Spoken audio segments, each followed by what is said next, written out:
And that's the Giz with ThaBoxingvoice.com here with John David Jackson in Florida. And he's going to give us his thoughts on Deontay Wilder versus Tyson Fury 3. October 9th is the trilogy.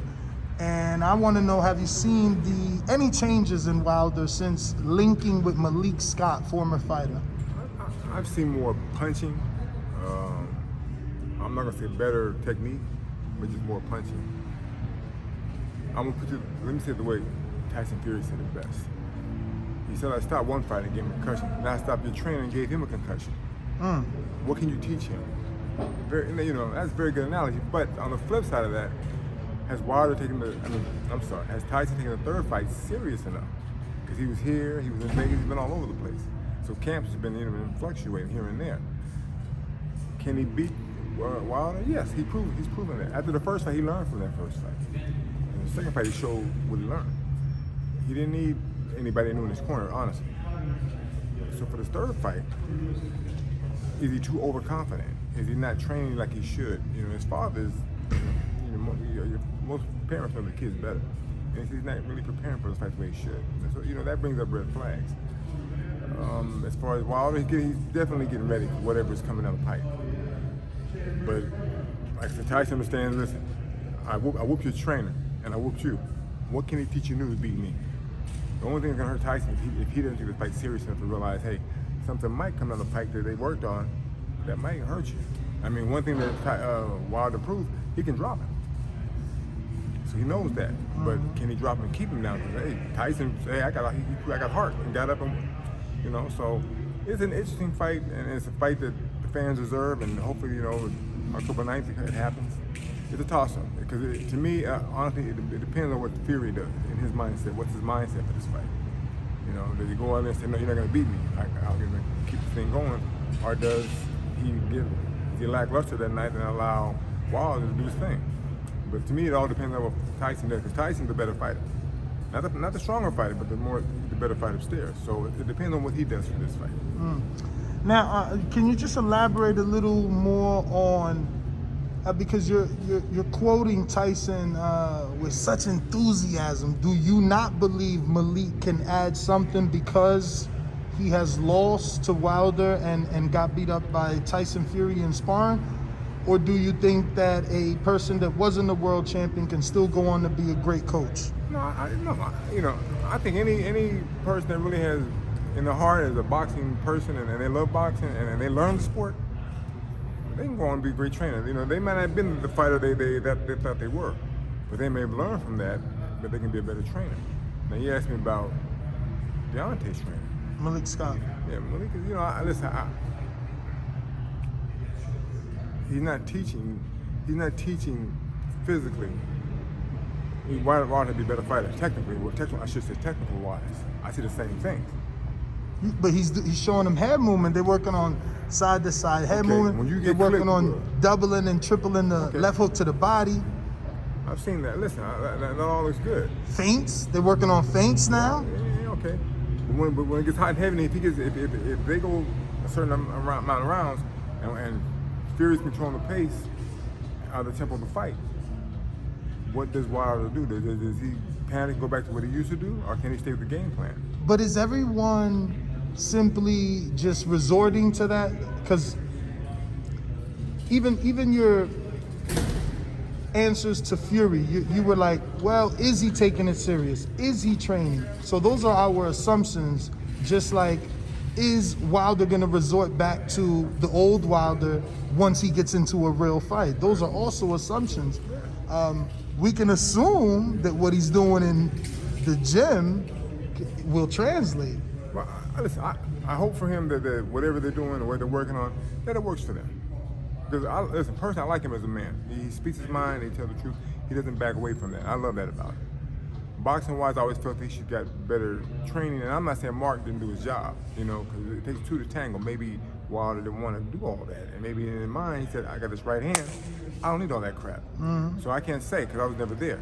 What I'm saying is, I like him, but in the ring, he doesn't show me that he's as good as he could be. He could be better. The right hand is awesome. So the $1 million question, will you give Malik Scott credit if Wilder wins, or will the world just say it was Wilder because he has the right hand? Listen, you gotta listen, Malik's been in camp with him. You gotta give him credit. I can't sit and dog him out and say no. You gotta give him credit because he's there. Now, if he turns around and makes Wilder a whole new fighter and better than he was before, then you gotta listen. He gets 100% credit. But it's a team effort, so they both got to be in sync. You know, Wilder's getting taught by him, and he's showing Wilder certain things. Wilder, if he can make those things, take them from the drawing board, and then put into action, it's a beautiful thing. So I'm not gonna knock Malik Scott and say, you know, he's not. I'm not gonna call him a great trainer because this is the first guy that really trained. Mm-hmm. You know, you got to make. I made 6 world champions, and 4 were underdogs. So I've done my job. So, but if he can take mentally and physically, if he can go out and make him really believe and win this fight, you gotta give him some credit. I can't sit there and dog. I can't dog him out like that. That'd be stupid. Mm-hmm. You gotta give him some credit. It's just, we'll come find out. We'll see. Can Wilder take all those things and put him into work for himself and win that though? I mean, he's a good. Listen. He's a powerful puncher. He has his puncher's chance if nothing else.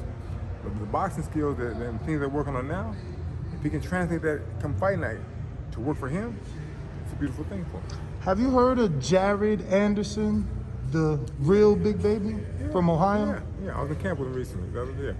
So do you believe the rumors that he hurt or knocked out or knocked down or beat up Tyson Fury, and that's the reason the fight got pushed back? I have no idea. You know what? There's so many things that go out nowadays with social media. I don't know. Listen, could he have done it? It's possible.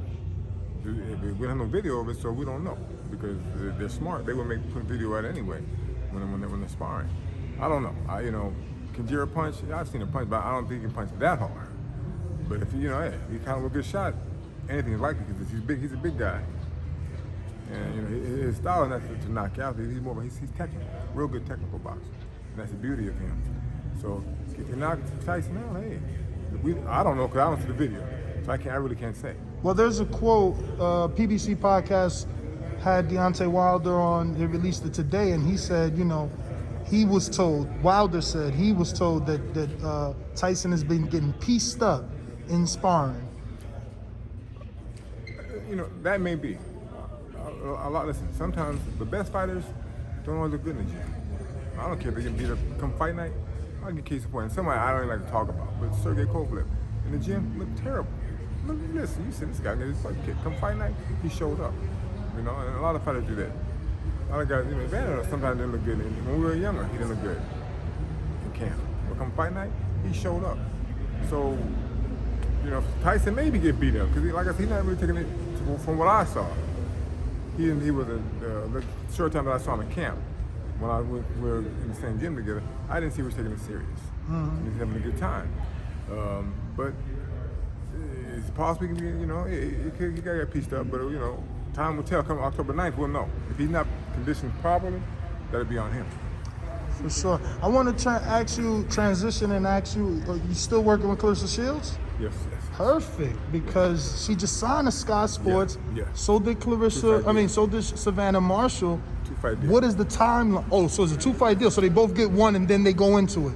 So the first, she's gonna fight December. Her fight, Clarissa's fight, should be in December. Probably a doubleheader over in England. And the second fight, I'm saying March, April over there also. Wow, that's soon. Yeah, because she has an MMA fight October. Then she comes to camp here. When's the last time you physically seen her? Uh-oh. Last week. Last week? Yeah, it's PFL fight here. Yeah, okay. I showed up, she showed up. We shot, How much did she weigh in for that fight? The last fight she had? No, the PFL fight. Yeah, she was 155. Oh man. So the nice thing about this, when she fights her next fight, when she comes to camp with me, she'll already be down in 50s. When she comes to camp the very next 2 days later. But what fight is going to take place at 60?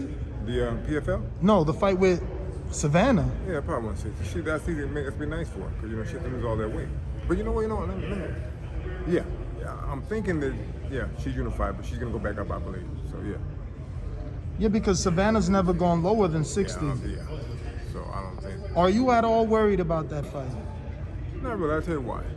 And it's I've been around boxing a long time.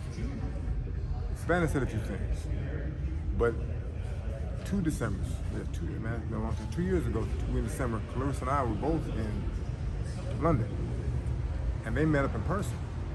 And Savannah had been talking a lot of trash, but when they got them together in person, she didn't say a word. She froze up so quick. So she shut down. Wouldn't say a word. You know, Clarissa right there. So how are you talking trash? Wouldn't say a word. You know, because we were all sitting. Matter of fact, we're all in front of a TV camera, and when they met up, the first thing she said, "Who you talking trash about?"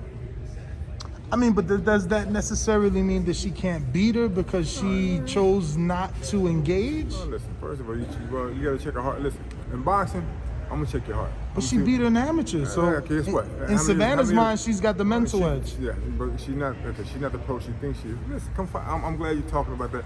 Come fight time, we'll see. That's all. Because what about the power though? Because she's showing so much power. Who has she? What kind of female has she fight in the pro ranks? I guess she's fighting who they put in front of her. Yeah, trust me, it ain't much. It's not much. So you saying that those same girls, you think Clarissa can knock them out? And Savannah's like one punch and get these chicks. If she didn't, maybe she might have knocked them out. She might stop them. She'll definitely dominate them. Okay. You know, and so so that's what I'm saying. Is there any worry about that power? That's a lot of power. Listen, if you leave your chin out there, yeah, and it gets exposed, yeah, I can see that. But no, I'm not worried about that because you've already said it. They fight in the amateurs. I guarantee you, Clarissa felt her power back then. She ain't forgot. She ain't forgot about it. So wasn't headgear back then? I don't care. Well, listen, it don't care matter what. You've seen guys get knocked in the amateurs with headgear on, right? I did. So it could happen to her, but no, she's been hit though. I guarantee you. I know Clarissa's gonna see this and get mad, but Gabriel's put Clarissa down, right? Or I'm mistaken? Yeah, no, listen, and I can't. That was our first fight together. But you have to remember this. Usually the punch you get dropped by the punches you don't see. She got caught by a left uppercut and she went right up and she went down. But guess what? After that, she dominated the fight. She dominated the fight. Isn't Marshall's specialty uppercuts though? I don't care what it is. Listen, come fight night. I'm not worried about that. I'll have something for that. I'll have another question. Would you use? Do you know Shadeja Green? Never heard of her. No. Oh, damn. Well, she's been in camp with Clarissa, but now she's ranked pretty high herself at 68. Okay. So I don't know if that's a potential fight in the future. And I was gonna say, would you use her for training camp? She's been in camp with Hammer, with Napoleon, Clarissa, and Cruz as well. So she's a bigger 68, 8 wins, 7 KOs. Okay. Good sparring partner, but it also could be a fight. So you just never know. No, you never know. And you gotta talk to the boss lady because they know each other. And they sparred, so I don't know. It's still good work though, because at the end of the day, this is the U.S. Clarissa represents the United States, and Shadeja was also on the team, or like an alternate or something. Okay, yeah. All right. Well, we're gonna transition into Canelo Alvarez since you brought up Sergey Kovalev earlier. Yeah. What's your thoughts on? Wait, first, are fight fans, not media? Fight fans, are they right in trying to discredit Canelo's win over Kovalev before we move any forward? Do you think what Canelo did, anyone could have done because Kovalev is an alcoholic, he's washed up, he's old? Or do you, like me, think Canelo started at 140, he just fought a 175-pounder who's a 3-time champion in the same division? Yeah. It was impressive. For him to move the way he did, it's impressive. One thing the fight fans have to realize is Kovalev is nothing else. He can punch. I don't care what he's been doing on the outside to hurt his career. As far as boxing-wise, he still has that punching power. And anytime during a fight, if he connects right, you know what could have happened. Because we know how good Canelo's chin would have been at that point with the guy who's a true 175-pounder. But there's a couple other things that made the fight go Canelo's way. I'm not getting into all that, but when they signed that contract, Kovalev cried about this and that, but guess what? You signed the contract knowing going into the fight what you had to do or what you were giving up. So you can't cry about it now. But having said that, but still Canelo did what he had to do. Canelo knocked him out and got rid of him. That's what he's supposed to do. So whatever merits and accolades he's getting now, he deserves. Because he stepped in with everybody to a point that he needs to. There's 3 fighters that he should fight that are dangerous out there. If he will, I don't know if they're on his radar. But to cement his growing legacy as what he is now, he needs to fight these fighters. There's certain fighters he should fight. I don't know if he will fight, but where he's at today, he deserves what he's got. Well, November 6th, he's going for Undisputed versus PBC's Caleb Plant, an Al Heyman boxer. trained by Coach Larry Wade and Justin Gamber. What do you think about that fight? Does Caleb have a shot? Because a lot of people are counting him out. I wouldn't count him. I wouldn't count him. You know, he didn't get where he's at today by just being handed the title. He works for it. If they devise a good plan and it's something that works for them, they might be able to expose Canelo and then beat him and become, you know, undisputed. I never underestimate a fighter. You should never do that. And so I wouldn't do that to him. He's champion, so he's proven himself. He deserves some type of respect. You know, I hope it's a good fight and they have a great plan and maybe Canelo have a night off and doesn't do what he's supposed to. Maybe he believes he's that guy now and he doesn't do his thing. You know, going into the fight, all the cards are stacked against plan. Trust me, for one reason or another, I can't get into it. They're stacked against him because Canelo's the cash cow right now. So, having said that, if you look at history, all the cash cows usually got a good things on their side in fights. So, you know, if Caleb can do his thing and that night, you know, work some magic and just outshine Canelo, he has a chance. How familiar are you with Caleb's boxing style?